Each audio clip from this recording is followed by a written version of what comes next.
Irish Sea. For the brave, for the fearless, for the bold, seeking out their destiny. In the heart of every rider, her rhythm beats like a drum, the pulse of everything you trained for, of everything you sacrificed and have become. And in the heart of every fan, she draws you in, pounding at your soul, injecting life through your veins, a desire born to your blood. You have one focus, one passion, one goal. And finally, you are with her. The wait comes to an end. A legacy before you. Electricity in the silence. Anticipation echoes through the air. You are not alone here. A band of brothers, of sisters, of warriors and friends. Because this is living and this is life. She is everything you expect. And the call of the road is upon you. Desire in your spirit. Thunder and lightning between your bones and your soul. This is the moment you've been waiting for. This is your moment. This is the Isle of Man TT.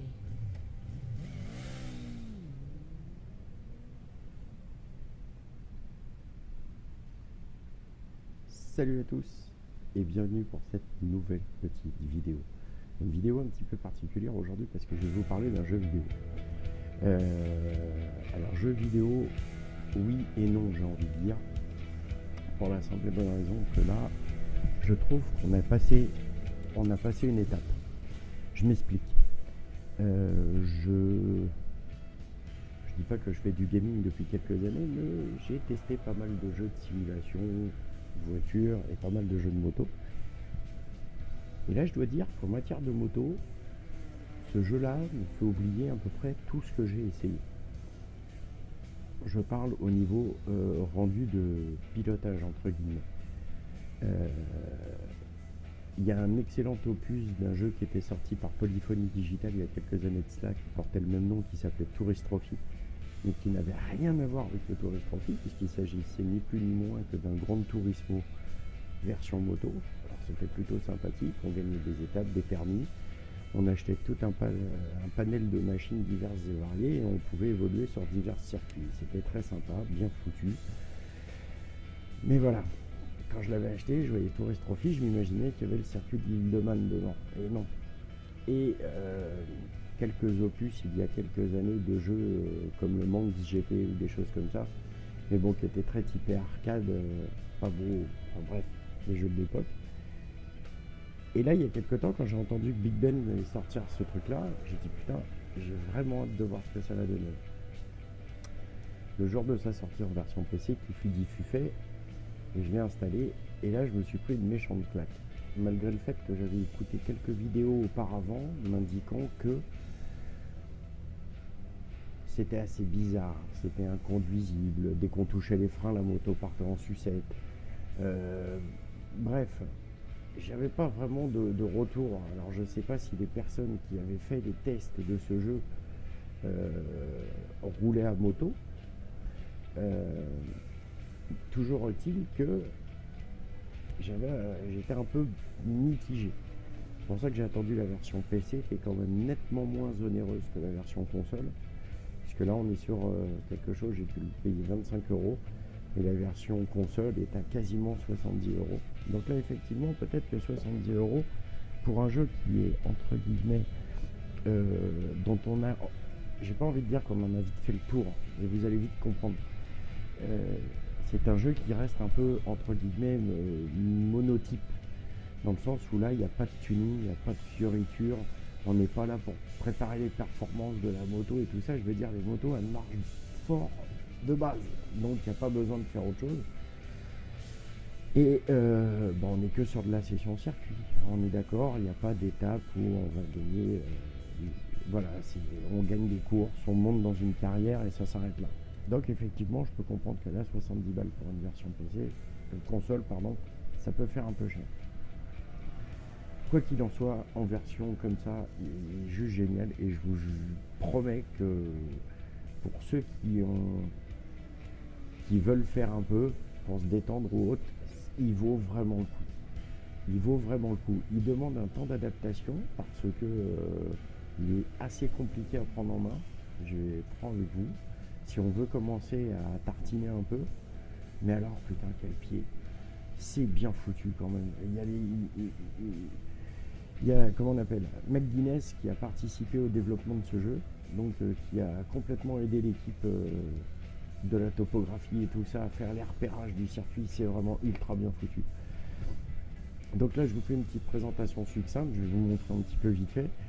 Et puis si des fois cette vidéo vous a plu, n'hésitez pas à me le faire savoir et je vous ferai une édition un petit peu plus longue. Sachez que si vous voulez qu'on fasse le tour de l'île de Man ensemble, c'est pas loin de 25 minutes quoi, parce que j'ai pas les chronos de McGuinness. Mais voilà. Donc qu'est-ce qu'il propose ce jeu? Il propose un mode solo, un mode multijoueur, un mode classement, pas un mode classement puisque je raconte le classement, les options et puis quitter le jeu. Le multijoueur pour l'instant, c'est du multijoueur entre guillemets local. J'ai pas réussi à me connecter à un seul serveur pour faire un multijoueur réseau, un multijoueur sur le net. Je trouve pas. Donc bon, voilà. Sur le mode solo, vous avez la course rapide, elle est contre la montre, le mode carrière et les tutoriels pour vous montrer un petit peu la prise en main du jeu. Au niveau du mode carrière, sur le mode carrière, vous avez tout simplement la machine que vous utilisez en haut à gauche, les résultats que vous avez un peu obtenus, la boîte de réception qui vous indique, la boîte de réception qui se trouve ici, qui vous indique tout simplement vos revenus, machin, et les diverses étapes que vous allez avoir à faire. Donc quand vous allez dessus, ça donne ça, et ensuite vous avez un calendrier avec l'indication des courses, les catégories, les rapports, voilà. Et ensuite, qu'est-ce que ça fait? Vous gagnez de l'argent ici, vous en dépensez parce qu'il y a l'entretien de la machine. Et ensuite, qu'est-ce que ça vous donne? Et bien ça vous donne le choix de pouvoir acheter des machines. Donc on a plusieurs, comment dirais-je, on a plusieurs fabricants de motos. Donc on a BMW, EBR, Honda, Kawasaki, Norton, Sutter, Triumph et Yamaha.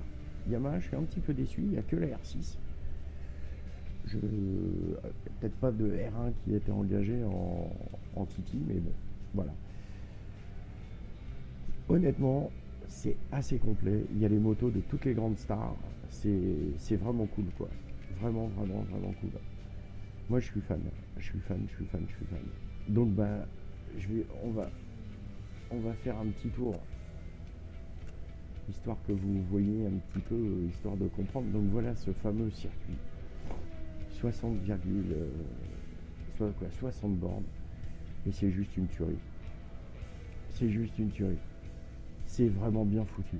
Enfin, vous allez voir, on va prendre un circuit intermédiaire, on va prendre celui-ci, le tour se boucle à peu près en 3 minutes.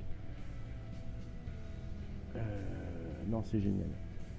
Donc, comme vous avez vu, il y a plusieurs circuits, donc ce qui est plutôt pas mal. Je vais prendre la moto que j'ai l'habitude de prendre, parce que c'est celle avec laquelle j'ai commencé ma carrière, c'est celle-ci. Donc, vous avez plusieurs types de circuits, court, moyen, long, bref, toujours à peu près dans la même ambiance de la campagne anglaise. C'est vraiment génial. Je suis vraiment fan de ce jeu. Donc moi, pour information, je suis en boîte manuelle. J'ai laissé l'ABS à donf, parce qu'il est vrai que sans ABS, le doigté du frein est extrêmement sensible. Et si vous n'avez pas une manette qui est paramétrable à minima, c'est par terre à coup sûr. Donc j'ai l'ABS qui est un cran au-dessus du minimum. Donc j'ai quand même un petit peu la joie du blocage de la roue avant, mais à minima. Et puis voilà. Bon bah écoutez, on va faire je vais vous montrer un petit peu ce que ça donne.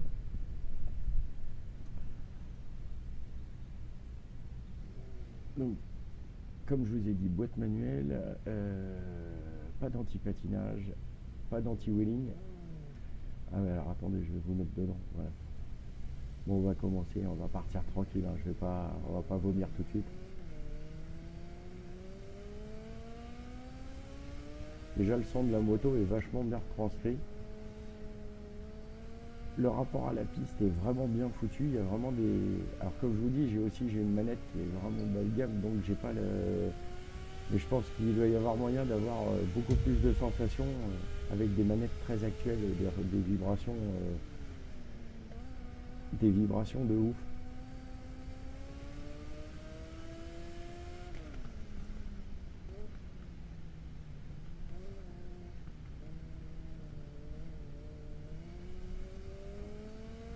Alors, la prise en main du jeu est un petit peu compliquée, entre guillemets.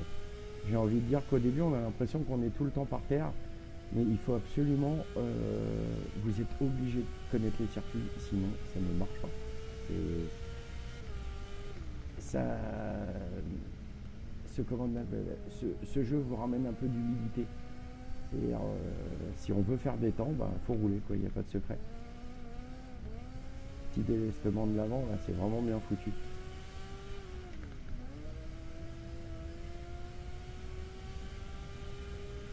C'est vraiment bien foutu. Ah tiens, j'aurais dû enlever les croix au milieu. Là. Ça, c'est pas mal pour apprendre les repères et les points dangereux.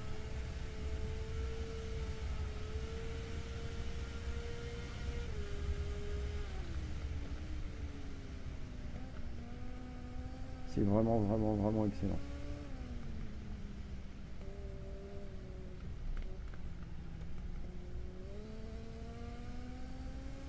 Et je vous garantis que, bon, quand on a la manette dans les mains, il y a vraiment une sensation de vitesse qui est incroyable, quoi.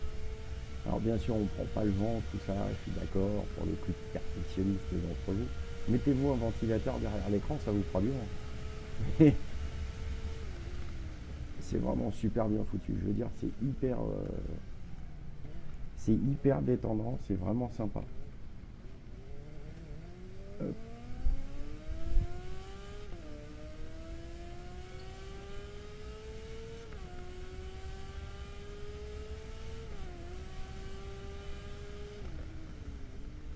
C'est ultra réaliste. Et alors le truc qu'il y a d'incroyable, c'est les bosses et le revêtement.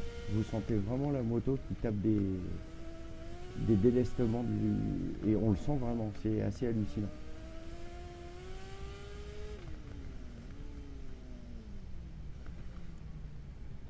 Je sais pas si vous entendez si vous entendez le bruit des frottements des plaquettes.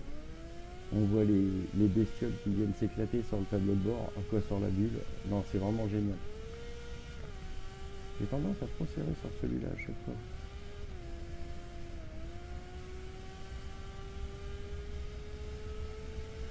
Voilà, on va boucler un premier tour.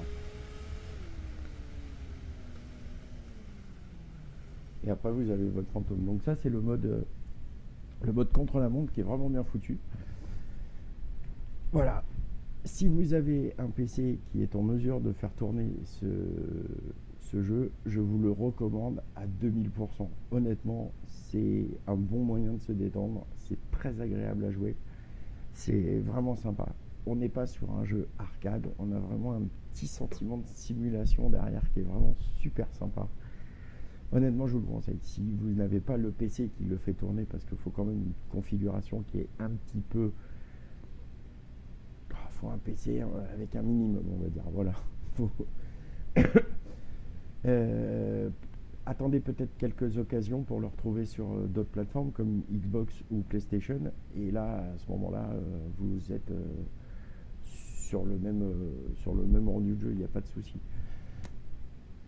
Voilà, j'ai fait le tour de ce petit opus. Si des fois ça vous a plu et que vous voulez qu'on se fasse une vidéo spéciale tour de l'île de Man, ça sera avec un grand plaisir qu'on le fera ensemble. Mais je vous préviens, par contre, c'est 60 bornes, quoi. Donc, avec mes modestes chronos, on est à pas loin de 20 minutes quand même. Donc, ça va nous faire une super grosse vidéo. Enfin, voilà, quoi. Si des fois ça vous botte, n'hésitez pas à me le faire savoir et on le fera ensemble.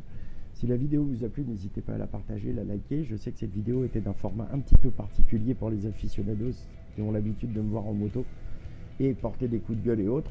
J'ai dit allez, on va faire une petite vidéo détente et je vais présenter un jeu vidéo parce que c'est pas mon truc, j'ai pas une chaîne de gaming, mais celui-là méritait vraiment que je lui fasse une part sur ma chaîne. Il envoie vraiment du lourd. Moi, je suis ultra fan. Donc, vous ne me voyez pas, mais sachez que à ce moment même, je fais un cœur et je vous le dédicace à vous et à mes filles, bien évidemment. Si la vidéo, comme je l'ai dit, vous a plu, n'hésitez pas à la partager, la liker, faire connaître. N'hésitez pas à me laisser des commentaires que je lirai et auxquels je répondrai avec un grand plaisir. Je vous dis à tous à très très bientôt. Salut, salut!